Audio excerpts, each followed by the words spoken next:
Hermanos, retomamos nuestra clase. Estamos ahora ya en la lección número 5. Ha pasado rápido el tiempo, bueno, por lo menos para mí. Es más fácil hablar que estar sentado escuchando, ¿sí o no? Pero vamos a hablar de la cuarta libertad que tienen los miembros de una iglesia. En esta lección vamos a ver la 4 y la 5 y la 6. Y en la última sobre la libertad vamos a ver la número 7. Y lo estoy haciendo así, espaciado, con tiempo para poder hablar con calma de cada uno de estos principios que son clave. Muy bien. Entonces, la cuarta libertad es que los hermanos tienen la libertad de participar en el tercer paso de disciplina, o pongamos en la expulsión de miembros impenitentes. Expulsión de miembros impenitentes. Es decir, que no se arrepienten. Déjeme ponerlo acá.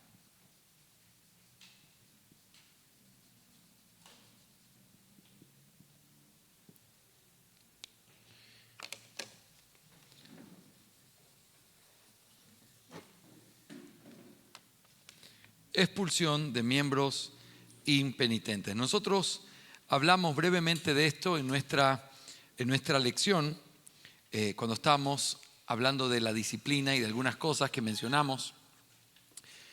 Mis hermanos, en Mateo 18, versículos 15 al 16, ya lo leímos. Este texto nos habla claramente del hecho de que cuando se ve a un hermano pecar, tenemos que ir y llamarle la atención con el propósito de llamarle al arrepentimiento. Si no nos escucha, tenemos que llamar a testigos. Y finalmente hablamos del hecho de decirlo a la iglesia. Hermanos, la iglesia tiene una participación real en la disciplina de la iglesia. La disciplina de la iglesia es parte de las características, de las marcas distintivas de una iglesia bíblica. ¿Por qué? Porque si no se corrige el pecado, si no se lucha por vivir en santidad, si no se está poniendo un estándar claro de qué es lo que Dios demanda, entonces de una manera muy dudosa se podría decir que en esa iglesia se quiere glorificar al Señor o se hacen cosas para la gloria de Dios. Hay un estándar real, un estándar que ninguno de nosotros cumple todo el tiempo ni lo cumple de manera perfecta. La bendita ley que Dios puso en el corazón, esa ley que fue puesta sobre el alma para amarla en este nuevo pacto, es la misma que se nos demanda en el cumplimiento de nuestras responsabilidades. Yo tengo que amar a Dios y amar a mi prójimo. Yo tengo que vivir de esa manera en todo lo que hago en la iglesia, y no siempre lo hago de manera perfecta. Y a veces fracaso, y a veces me equivoco, y a veces peco, y a veces hago lo incorrecto. El domingo en nuestra clase de premembresía le decía a los hermanos, estábamos hablando de la familia y de la piedad familiar, y yo les decía, piensen cómo el Señor aún codificó la familia, dándole un código de conducta, de ética, que es los 10 mandamientos. Qué interesante es para los que estamos casados el poder aplicar toda la segunda tabla de la ley a nuestra relación matrimonial. ¿Qué significa honra a tu padre y a tu madre? ¿Qué tiene que ver con la autoridad? ¿Cómo se debería mirar eso en el matrimonio? Tanto la esposa sometiéndose y honrando la autoridad, como el marido haciendo bien su trabajo de autoridad. ¿Qué implica no matarás? Sexto mandamiento. Aún el deseo de estorbo, de que sea quitada de en medio para poder tener la libertad que siempre quise. O el enojo tan grande que puedo llamar la fatua, o molesto por lo que pasa. Todas esas son cosas que deberían estar delante de nuestra mente todo el tiempo, porque esa es la perfecta ley a la que Dios nos llama, hermanos. Y vivimos en una ley que amamos, pero que no podemos cumplir de manera perfecta, y por lo tanto necesitamos la ayuda de los demás. Y la iglesia tiene que saber eso, y por eso los pastores ayudamos a la iglesia primero a entender qué es pecado, qué es lo que Dios dice que es pecado. Les enseñamos a tratar con eso, a meditar en eso, a aprender a discernir correctamente eso, para que luego ellos puedan aplicarse esa regla a su vida. y tener la conciencia tan afilada con la palabra y tan afilada con la verdad que puedan estorbar sus propios pensamientos cuando estén caminando hacia el pecado. Y de la misma manera en su trato con los demás, para que aprendiendo a discernir, no esperamos que nuestros hermanos caigan en completa destrucción o en un pecado escandaloso, público. No es allí donde empieza el proceso de ayuda. Cuando uno lee Gálatas capítulo 6, la idea de si alguno es sorprendido en alguna falta, la idea es algo que va de manera progresiva, separándose del muelle. Imagínate un barco que se va simplemente alejando con el vaivén de las olas. Cuando eso está pasando, ayúdale, restáurale, cuídale. Esa es la idea en la que la iglesia tiene que vivir todo el tiempo. Acuérdate la ilustración que usé. Estamos con una soga en la mano. Yo tengo el precipicio a mi espalda. Quiero decirte qué es ese precipicio. En estas manos yo tengo el poder para destruir mi hogar, para destruir mi ministerio, para destruir mi testimonio. Y eso está allí detrás mío. Y hay momentos en los que estoy tambaleando y parece que me caigo, pero estoy sostenido de una soga en donde tú estás del otro lado y espero que me jales. Porque no quiero destruir mi familia, no quiero destruir mi vida, no quiero vivir de una manera en la que Dios no quiere que yo viva. Estoy sosteniendo una soga para poder ser ayudado, pero también para ayudarte, porque detrás tuyo también está el potencial de que pueda ser descalificado como un pastor. El potencial para que destruyas y hagas daño a la gente que amas. ¿Y cómo deberíamos vivir entonces? En una preciosa tensión en la que nos estamos cuidando mutuamente. El uno sosteniendo la soga del otro y cuidándole al otro de no caer. Decir que la iglesia tiene participación en la disciplina y en expulsión no es decir, y sería una forma muy simplista y equivocada de decirlo, solamente la iglesia tiene el voto para decir sí, creemos que no es cristiano. No, eso es simplemente la parte final, la más sencilla de entender. Pero hay toda una connotación importante en la vida que la iglesia tiene que entender. Hermanos, nos tenemos que cuidar el uno al otro. Y eso es lo que la iglesia tiene que vivir, lo que la iglesia tiene que hacer, la forma en la que la iglesia se tiene que conducir. Hermanos, nosotros vemos los pasajes como 1 Corintios 5 y no lo quiero tocar ahora porque quiero dejarlo para mañana cuando hablemos de la disciplina. Quiero mostrarte algunas cosas importantes, un recordatorio antes de ver el proceso. Pero en ese pasaje otra vez se le habla a la iglesia, se le dice el deseo de rescatar a este hombre para que su alma sea salva en el día del Señor. Todo lo que se hace es con el propósito de ganar al hermano, como dice Mateo 18. Y en este proceso la iglesia tiene que participar. El Nuevo Testamento nos da clara enseñanza de que la iglesia participa. Mateo 18 dice, dilo a la iglesia, y si no, escucha a la iglesia. La iglesia está hablando. La iglesia está diciendo algo. La iglesia está tratando de traer ese hombre de regreso. 1 Corintios 5, estando todos vosotros reunidos, la iglesia está reunida. La iglesia está activa, está participando en esta situación. Lo mismo vemos en el testimonio que hay en 2 Corintios, cuando habla de perdonar al hermano. Perdonar al hermano. Algunos han trazado la línea de que es el mismo hombre de 1 Corintios 5, pero es imposible de conectarlo con claridad. Lo que sí sabemos es que es en ese caso donde la iglesia reunida exhortó a ese hombre y ese hombre fue expulsado.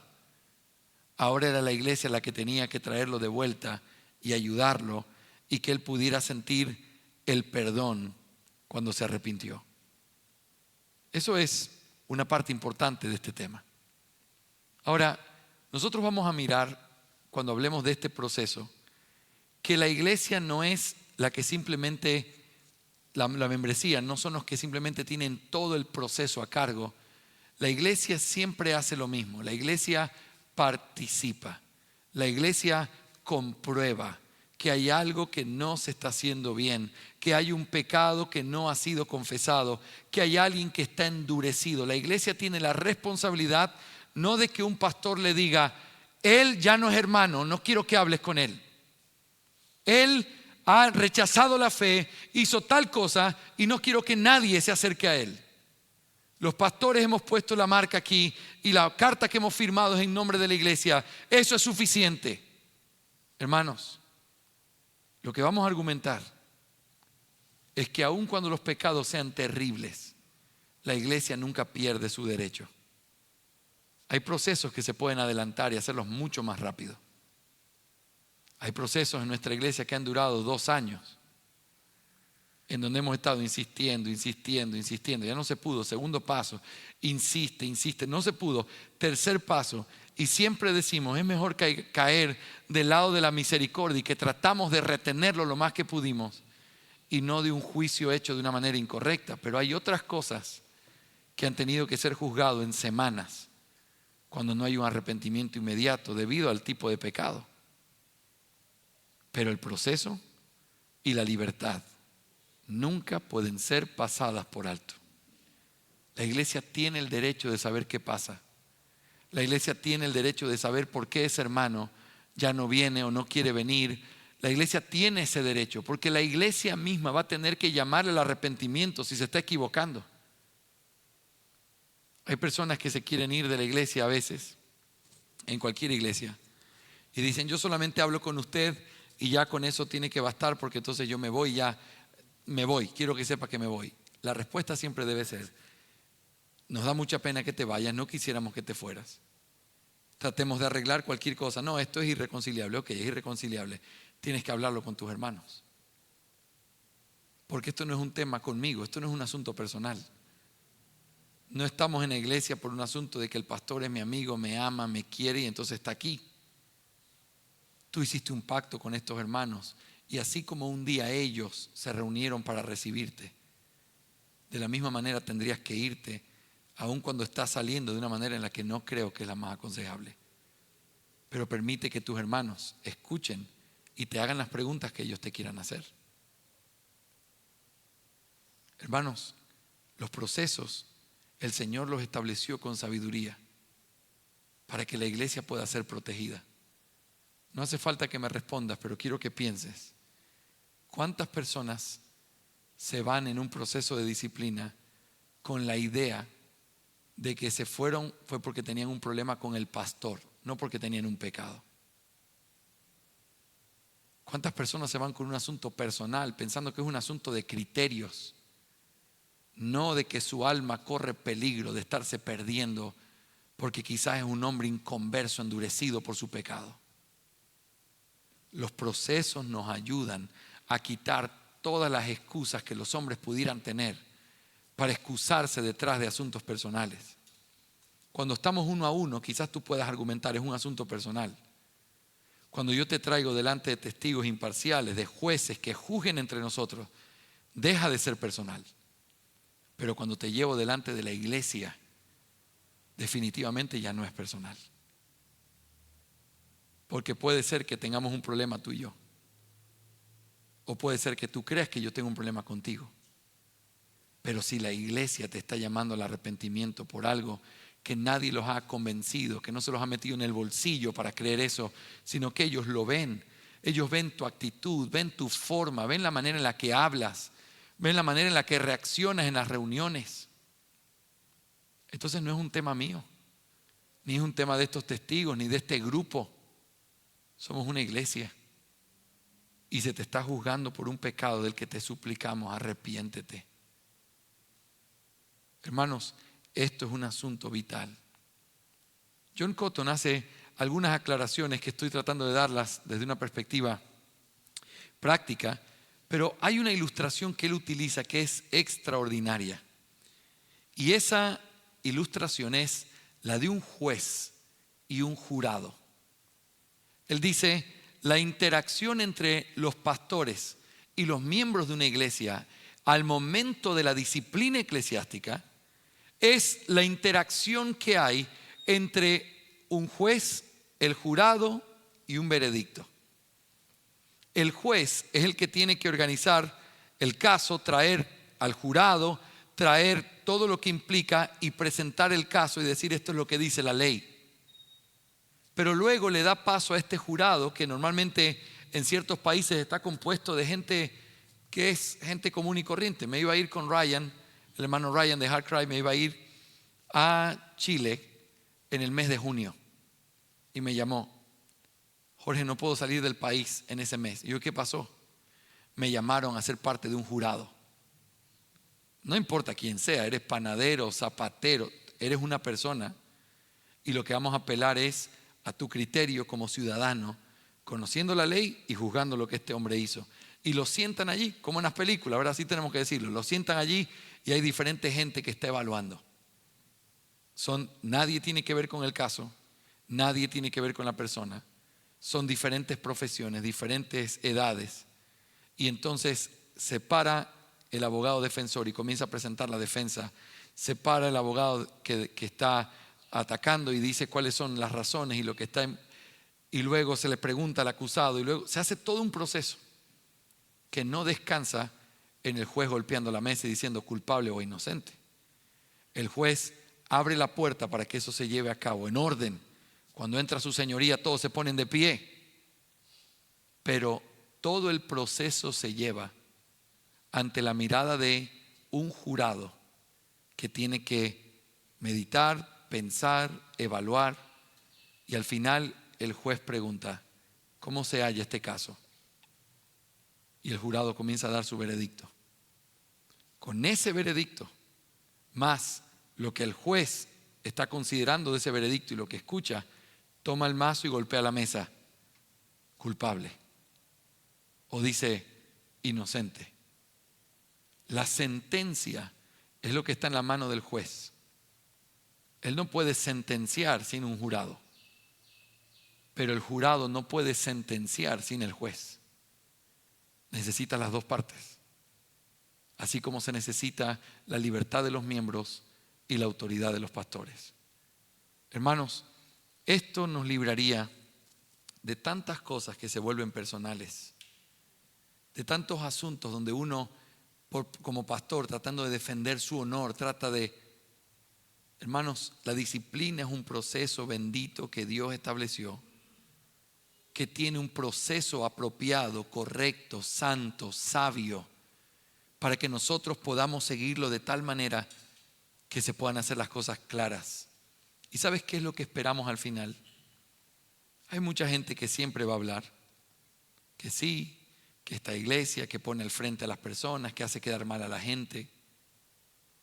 Pero cuando tratamos con creyentes, si ese es un creyente el que está endurecido y a veces él termina siendo expulsado como si fuera un inconverso porque está endurecido todavía, normalmente esos creyentes pueden ver la mano de Dios en sus vidas y a veces solo por la misericordia de Dios vuelven y dicen: perdónenme mis hermanos, y tratan de demostrar con su vida que realmente son cristianos. Hemos tenido la dicha en nuestra iglesia de tener por lo menos 4 o 5 personas que se congregan regularmente con nosotros, que fueron expulsados un día a la membresía. Sí, todos tuvieron su momento, se fueron, dijeron cosas y luego se sientan a escuchar la palabra. Y la actitud es siempre la misma: oren para que el Señor me salve. Estoy buscando al Señor, y los animamos y los abrazamos y les damos la bienvenida. Porque el propósito no es hacerles daño. El propósito es que quizás vean en su alma algo que nunca habían visto. Me temo que en muchas iglesias hay personas que se van a dar cuenta y la primera vez que reflexionen sobre su salvación será delante de los ojos del Señor Jesús y de estas palabras: nunca te conocí.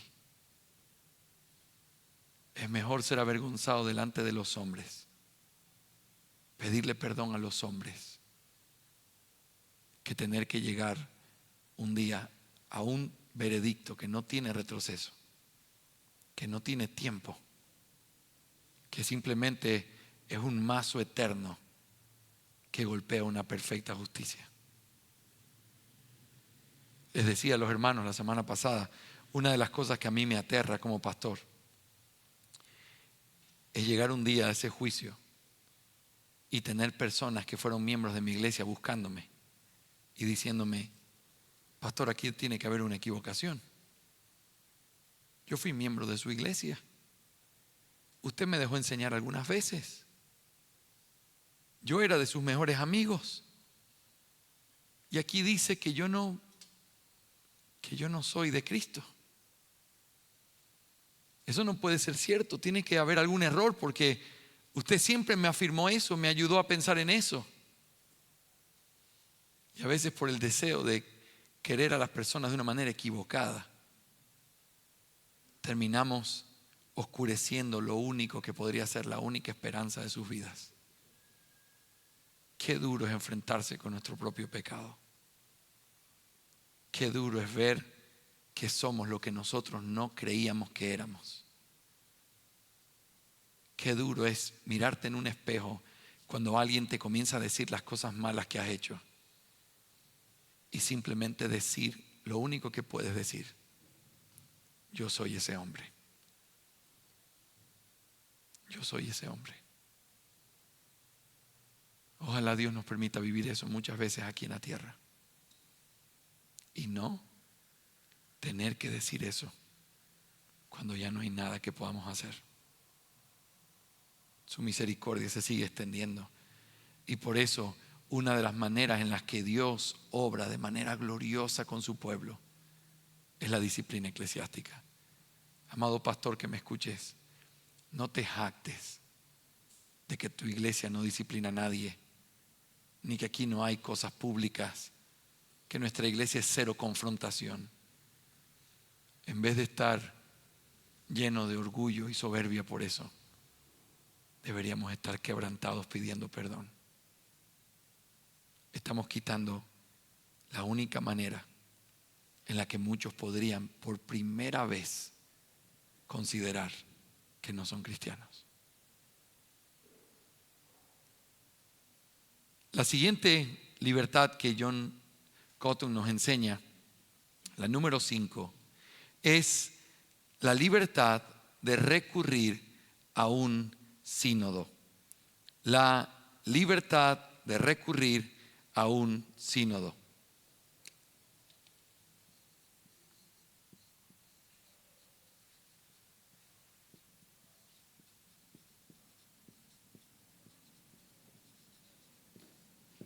Sínodo es simplemente otra palabra para asamblea, para una congregación con otras iglesias y poder tratar un tema. Quiero mostrarles otra vez mi gráfico. Yo solamente estoy tratando de ser, ¿verdad?, de tratar de ilustrar lo que hemos visto ayer. Pero quiero volver a pensar en esto contigo. Hechos 15. ¿Dónde está? ¿Dónde está Hechos 15? Bueno, uno diría: pastor, Hechos 15 debe estar como por aquí, ¿sí o no? Ustedes me corrigen si estoy muy arriba o muy abajo. Hechos 15 debe estar por aquí, y la razón es que aquí ya tenemos una iglesia en Jerusalén que va creciendo, quizás hasta un poquito más abajo, porque aquí ya hay otras iglesias. Ya Pedro tiene el testimonio de lo que pasó en la casa de Cornelio. Se está llevando el evangelio a otros lugares más allá de Jerusalén. Por lo tanto, lo que nosotros tenemos ya es una iglesia extraordinaria más desarrollada. En ese desarrollo nosotros encontramos un evento que podemos decir dos cosas de ese evento. En un sentido, ese evento es irrepetible, pero en otro sentido, ese evento puede servir como un patrón, como algo que nos ayude a saber que podemos relacionarnos con otras iglesias. Mira cuál es la diferencia. Si Hechos 15 estuviera aquí, Hechos 15 sería el patrón de conducta de las iglesias y los presbiterianos tendrían razón. ¿Sí o no? Hay un problema, las iglesias se reúnen, hay un cuerpo que está por encima de las iglesias que están representadas. Ese cuerpo tiene autoridad sobre esas iglesias y por lo tanto se manda que se escriban cartas y todas tienen que acatar lo mismo. Así que si estuviera aquí, Hechos 15, estaríamos hablando de darle la razón a los presbiterianos. Pero no se las damos porque Hechos 15 está aquí. Y al estar aquí, Hechos 15 se convierte en un evento de la iglesia extraordinaria de la cual ciertamente podemos aprender. Sí podemos aprender. Y hay cosas importantes que son de mucho valor aquí. De hecho, en el congregacionalismo se utiliza Hechos 15 para hablarnos de la vida asociativa de las iglesias. Es la forma en la que trataban de mostrar, hay algo que aprendemos, no quitamos todo lo que hay allí, pero tomamos en el lugar correcto. Aquí yo tomo un patrón que sirve para la iglesia ordinaria, pero no algo que se repite igualito. Porque hay cosas que ya no están. No tengo pastores universales. No hay pastores que tengan autoridad sobre esas otras iglesias aparte de su iglesia local. Por lo tanto, no puedo tomarlo como un patrón exacto, pero sí como algo de lo que puedo aprender. ¿Y qué es lo que aprendemos? Hermanos, en Hechos 15 nosotros aprendemos de la gran controversia que hubo por causa de de la unión o del choque entre las dos culturas, judía y gentil, en ese abrazo que Dios está haciendo, que de los dos pueblos hizo uno solo. En ese abrazo naturalmente hubo fricción. Los judíos se sentían que no podía ser posible que gentiles que comían carne sacrificada y que hacían ciertas cosas que para ellos eran detestables, fueran parte del mismo cuerpo y que siguieran haciendo lo mismo. Y por el otro lado, los gentiles sentían que los judíos estaban tratando de convertirlos en judíos y que no podían porque ellos no habían sido salvos por ser judíos, sino por el Señor Jesucristo. Y entonces en esa interacción, en esa lucha, se encuentra este concilio. Mira lo que dice Hechos capítulo 15, versículos 1 y 2, que es el texto de prueba que tenemos en este punto de la libertad. Hechos 15, 1 y 2. Y algunos descendieron de Judea y enseñaban a los hermanos: si no os circuncidáis conforme al rito de Moisés, no podéis ser salvos. Como Pablo y Bernabé tuvieran gran disensión y debate con ellos, los hermanos determinaron que Pablo y Bernabé y algunos otros de ellos subieran a Jerusalén a los apóstoles y a los ancianos para tratar esta cuestión. Así que siendo enviados por la iglesia, pasaron por Fenicia y Samaria, relatando detalladamente la conversión de los gentiles, y causaba gran gozo a todos los hermanos. Cuando llegaron a Jerusalén, fueron recibidos por la iglesia, los apóstoles y los ancianos, e informaron de todo lo que Dios había hecho con ellos. Pero algunos de la secta de los fariseos que habían creído se levantaron diciendo: es necesario circuncidarlos y mandarles que guarden la ley de Moisés. Entonces los apóstoles y los ancianos se reunieron para considerar este asunto, y después de mucho debate, Pedro se levantó y les dijo: hermanos, vosotros sabéis que en los primeros días Dios escogió de entre vosotros que por mi boca los gentiles oyeran la palabra del evangelio y creyeran. Y Dios, que conoce el corazón, les dio testimonio dándoles el Espíritu Santo, así como también nos lo dio a nosotros. Y ninguna distinción hizo entre nosotros y ellos, purificando por la fe sus corazones. Ahora pues, ¿por qué tentáis a Dios, poniendo sobre el cuello de los discípulos un yugo que ni vuestros padres ni nosotros hemos podido llevar? Creemos más bien que nosotros somos salvos por la gracia del Señor Jesucristo, de la misma manera que ellos también lo son. Toda la multitud hizo silencio y escuchaban a Bernabé y a Pablo, que relataban las señales y prodigios que Dios había hecho entre los gentiles por medio de ellos. Cuando terminaron de hablar, Jacobo respondió diciendo: escuchadme, hermanos, Simón ha relatado cómo Dios al principio tuvo a bien tomar de entre los gentiles un pueblo para su nombre. Y con esto concuerdan las palabras de los profetas, tal como está escrito: después de esto volveré y reedificaré el tabernáculo de David que ha caído, y reedificaré sus ruinas y lo levantaré de nuevo, para que el resto de los hombres busquen al Señor, y todos los gentiles que son llamados por mi nombre, dice el Señor, que hace saber todo esto desde tiempos antiguos.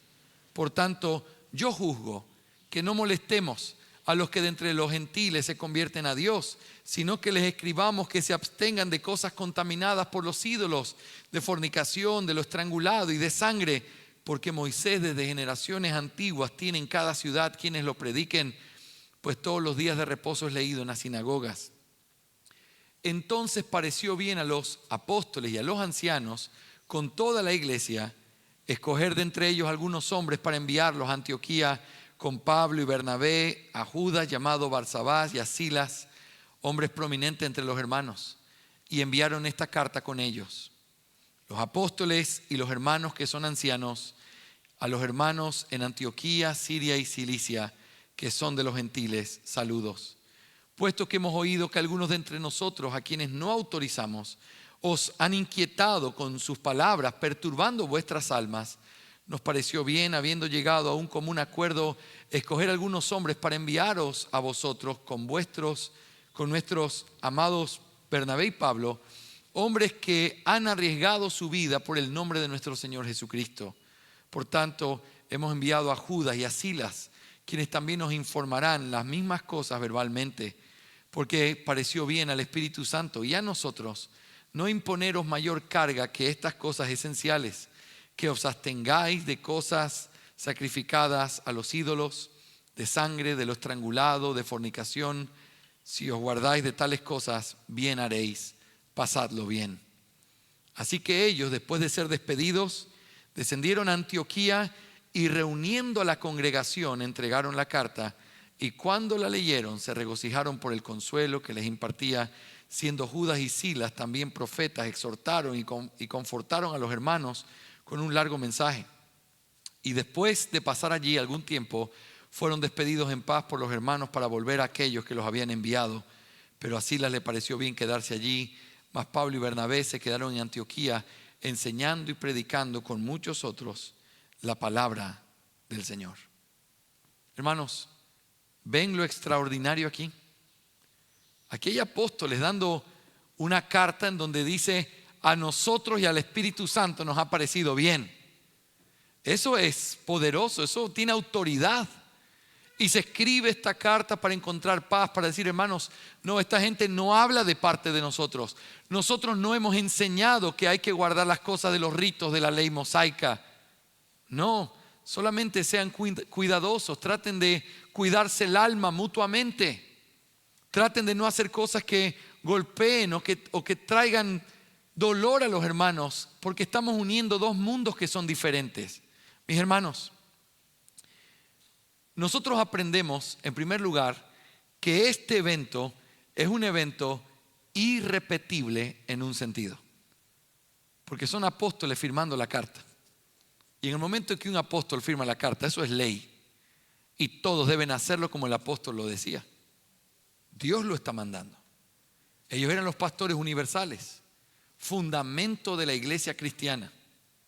Así que esa carta tuvo un poder no solo sobre una congregación, sino sobre todas las congregaciones, y tenemos que decirlo de esta manera, del mundo entero, porque sigue siendo hasta el día de hoy. Sin embargo, aunque no es un hecho que se pueda repetir porque ya no hay apóstoles vivos, si tomamos los principios que hay aquí hay un principio importante que de hecho es uno al que nuestros padres bautistas particulares apelaron con mucha prontitud, y es el tener asambleas o sínodos o pedirse ayuda mutuamente para poder caminar juntos y resolver cosas o dudas con respecto a asuntos de disciplina, formas en las que se está tratando cierto tema, a veces conflictos entre los pastores y la membresía. Todos estos asuntos son bien atendidos cuando pueden ser tratados por otras iglesias y otros pastores que vienen a nuestro lado a ayudarnos. Se reúnen: hermanos, esto es lo que ha pasado, así, así, así, esto es lo que ha resultado, así, así, así, y ahí están los testigos hablando. Y entonces los pastores, en representación de sus iglesias, y a veces hermanos dotados de esas iglesias, pueden ser de una gran ayuda y consuelo a otras iglesias locales. Hermanos, vamos a ver esto en la lección después del almuerzo, en donde vamos a ver la última parte de las libertades, que es esa libertad de asociarse con otras iglesias.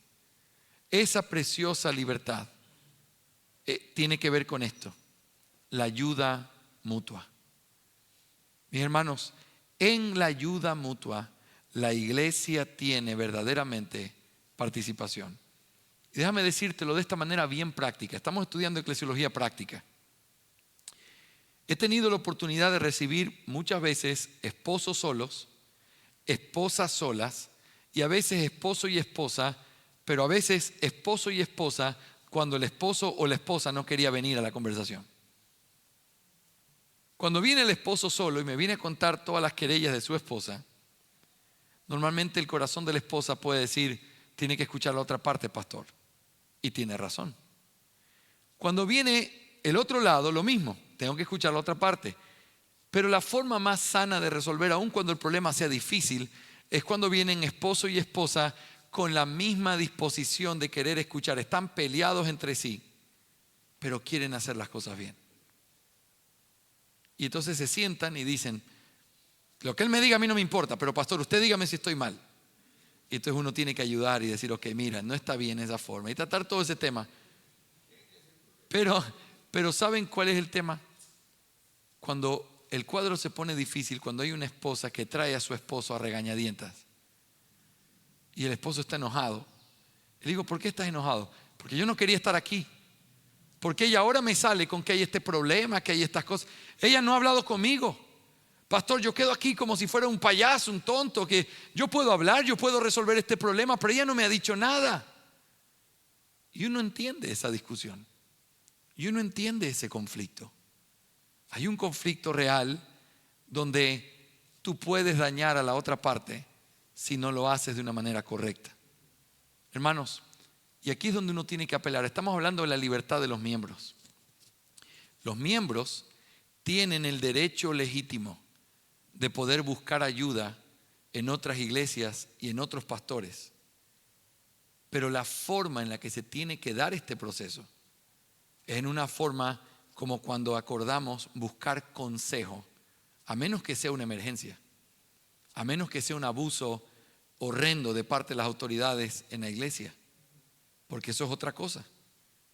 Pero en una discusión, en un problema, en una cosa en la que no estamos de acuerdo, normalmente cuando eso sucede, lo primero que le tengo que decir al miembro es, ¿ya hablaste esto con tu pastor? Yo te puedo escuchar, yo soy tu hermano, yo prometo no decir nada, pero tú tienes que prometer hablar con él.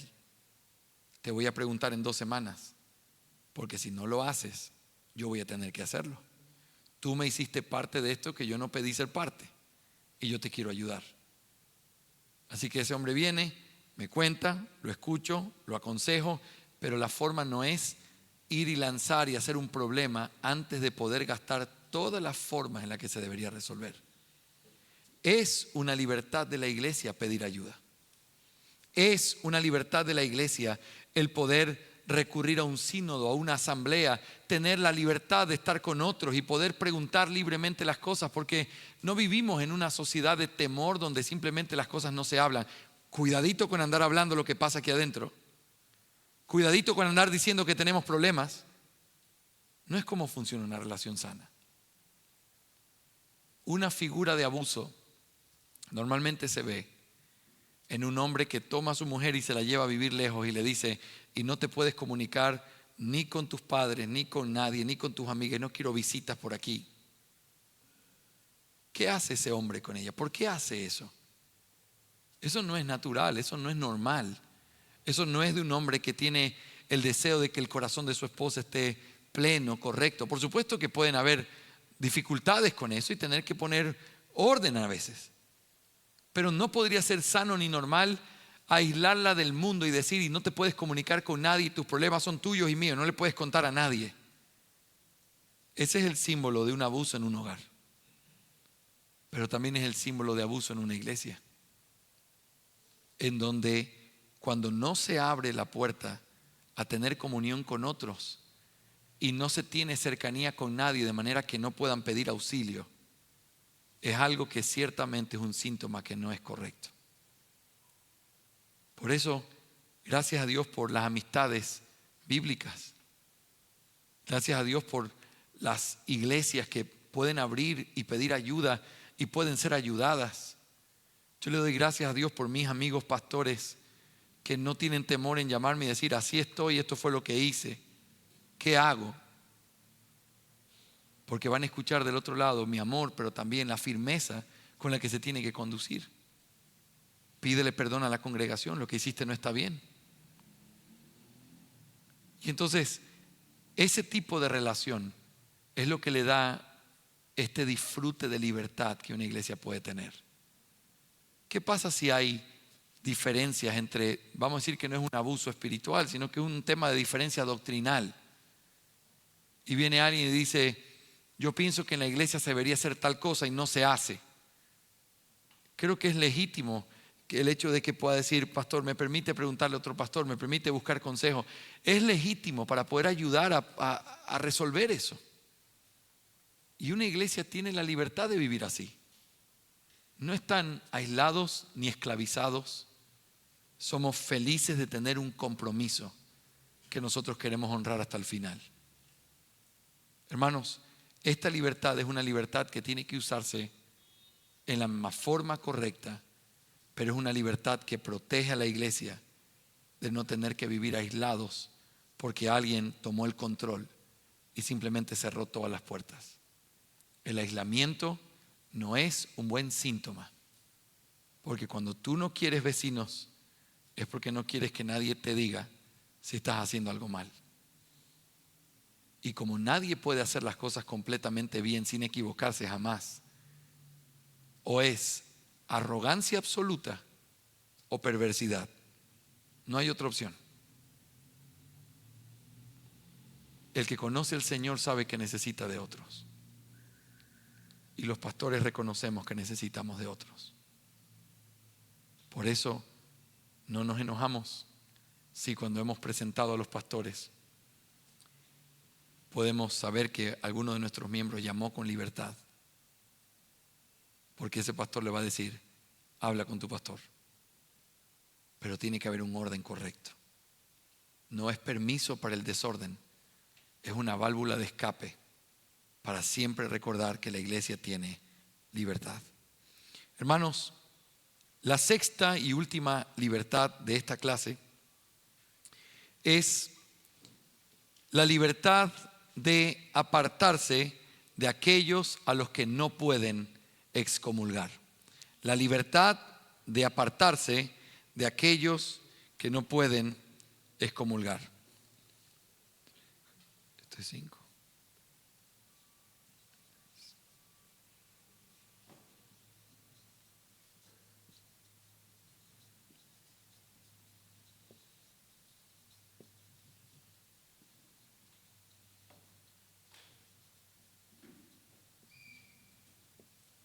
Muy bien.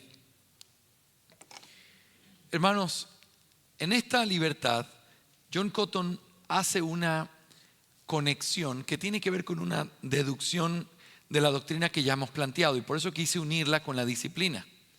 ¿Se acuerdan cuando nosotros hablamos de la conexión que hay entre el juez y el jurado? ¿Se acuerdan de eso? Juez y jurado. ¿Qué pasa? Porque esto es lo que lo está planteando de esta manera y me encanta que cuando habla de los pastores, y lo vamos a ver, los pastores tienen esta misma forma de escape.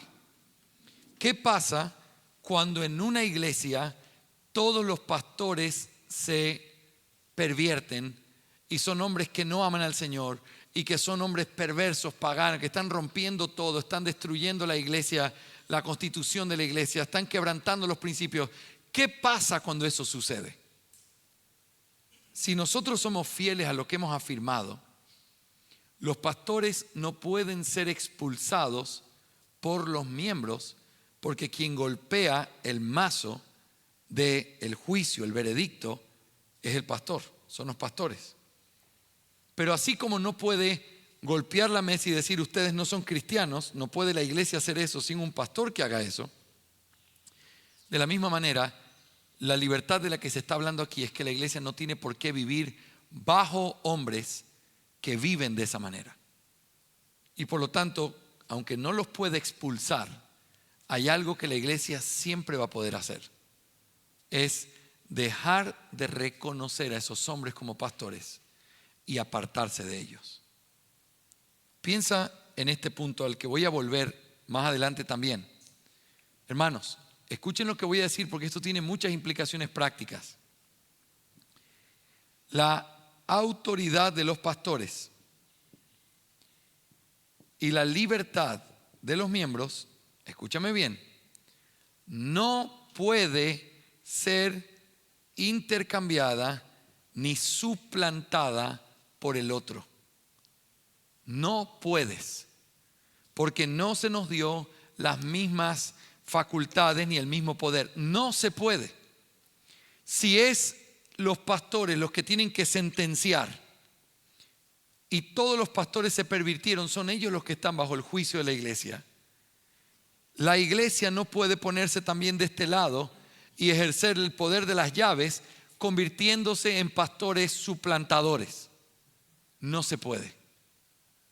Pero lo que sí se puede es que cuando se rompe esta línea, la iglesia puede apartarse de estos hombres. Si estos hombres se pervierten, la iglesia no los puede expulsar. La expulsión es la llave del reino de los cielos. No puede hacer eso, pero sí puede apartarse. Y en el momento en que se aparta, los deja de reconocer como sus pastores, su autoridad, incluso hasta como creyentes, pero no puede sentenciarlos de la forma que Cristo le dio autoridad a la iglesia reunida, completa, que lo haga. De aquí va a surgir otro punto que vamos a hablar en las lecciones de la tarde. ¿Qué pasa cuando no tenemos una membresía, sino que todos se depravaron y todos son inconversos y nadie quiere obedecer a Cristo? La iglesia, los pastores no pueden expulsar a todos los miembros porque no hay jurado. El jurado es perverso. Pero lo que sí pueden hacer los pastores es llevarse con ellos el testimonio, el candelero y las ordenanzas. Así que también los pastores en estos casos pueden simplemente apartarse de ellos. Pero nunca se puede reemplazar el uno al otro. Esto tiene connotaciones clave. Vamos a hablar de esto más adelante. Pero esto tiene connotaciones claves con respecto a la cena del Señor, por ejemplo. Si la cena del Señor y el bautismo son facultades que las tienen los ancianos en su autoridad, no puede ser reemplazado por un miembro de la iglesia que es escogido por la iglesia si no es un anciano. Y entonces, ¿cómo se suple? Se tiene que suplir por medio de ancianos de iglesias hermanas. Vamos a hablar de eso cuando lleguemos a la autoridad de los pastores. Así que dejémoslo hasta explicarlo bien. Pero mi punto es solamente esto. Recuerden esto. No se puede reemplazar el uno al otro. Si no hay miembros, no hay iglesia. Y si hay miembros pero no hay pastores, sigue habiendo una iglesia. Pero es una iglesia que no está conformada conforme a la mente de Cristo completamente. Por lo tanto, esta iglesia es una iglesia que tiene defectos y que necesita ser suplida por iglesias hermanas. Y eso es parte de lo que voy a argumentar, simplemente en consistencia con la observación que nosotros estamos haciendo de lo que son libertades y de lo que es la autoridad de los pastores. Esa es la importancia de vivir en comunión con otras iglesias también. Muy bien, hermanos, hasta aquí entonces nuestra clase número 3 y última de la mañana, en donde hemos visto ya las 6 primeras libertades de los miembros. En nuestra clase, al volver del almuerzo, vamos a mirar la 7ª libertad.